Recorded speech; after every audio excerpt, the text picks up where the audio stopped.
Immediately after this, after what? After Jesus just fed over 5,000 people. It says, immediately after this, Jesus insisted that his disciples get back into the boat and cross to the other side of the lake. That's powerful. Cross to the other side of the lake. While he sent the people home, after sending them home, he went up into the hills by himself to pray.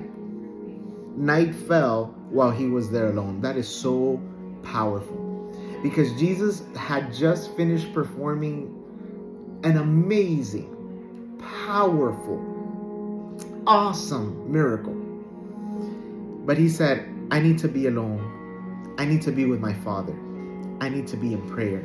I need to be with God alone. I need to be in his presence.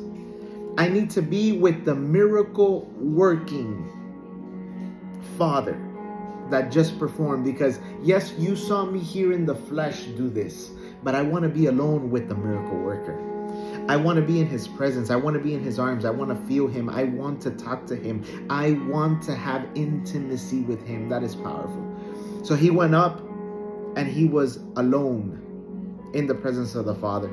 It says, meanwhile, the disciples were in trouble, far away from land, for a strong wind had risen and they were fighting heavy waves. A storm broke out. About 3 o'clock in the morning, Jesus came toward them, walking on the water. When the disciple, he went over to them, walking over the water. Walking on water. Why? Because he can do the impossible. He can do the impossible. How come sometimes we just read the stories and we just, we know them. We read them. We accept them. But if you stop for a moment and think about every detail in this story, Jesus alone with the Father, intimacy. Jesus praying. It's teaching us so much. It's talking about us being with God, our time with God. Do not neglect your time with God. Do not neglect those daily moments where I don't know what it looks like for you. Maybe you go to sleep super late, so you're alone with the Father super late. Maybe you have to wake up early, so you're alone with the Father. But do not neglect that intimacy with the Father. Do not neglect that time alone with God. And then Jesus comes walking to them on the water, because we serve a powerful God. We serve a God that knows no limits.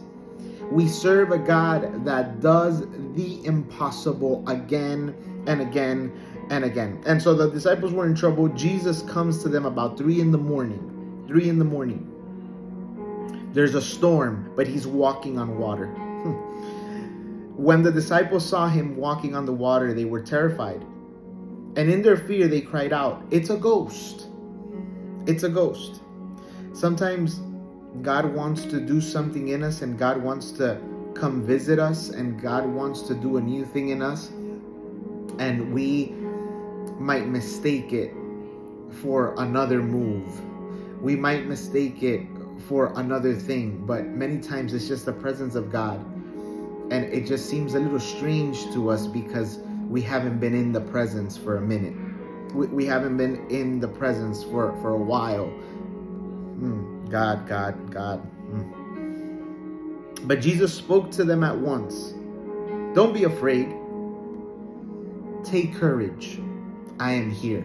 Can I speak that over your life today? Maybe God is telling you today, don't be afraid.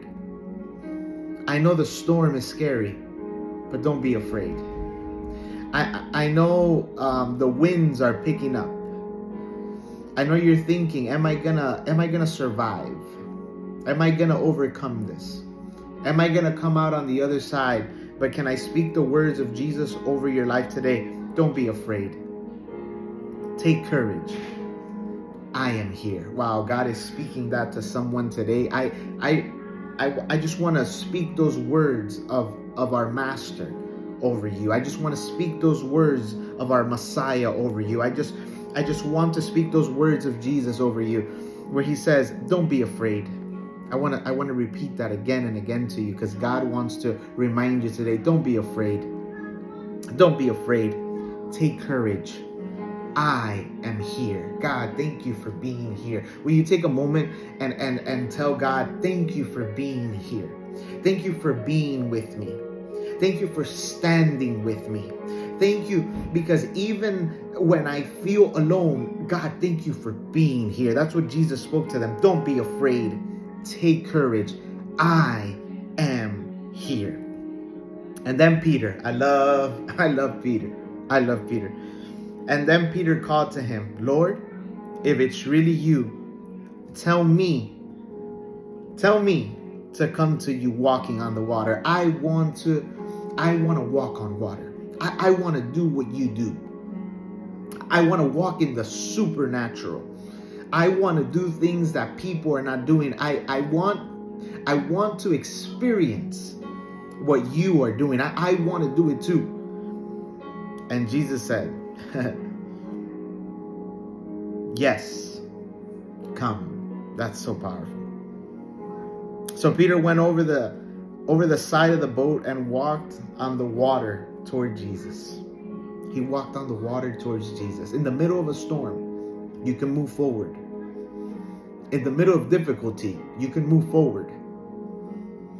In the middle of a difficult circumstance, in the middle of sadness, in the middle of betrayal, you can move forward.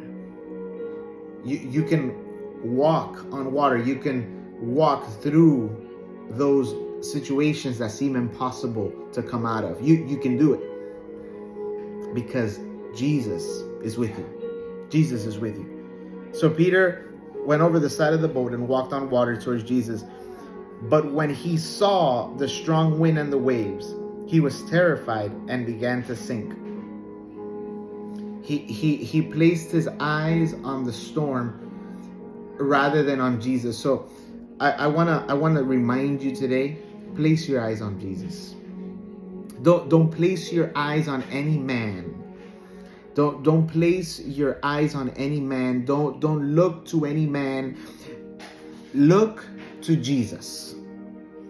Don't look to a prophet. Don't look to an apostle. Don't look to a pastor. Don't look to a man.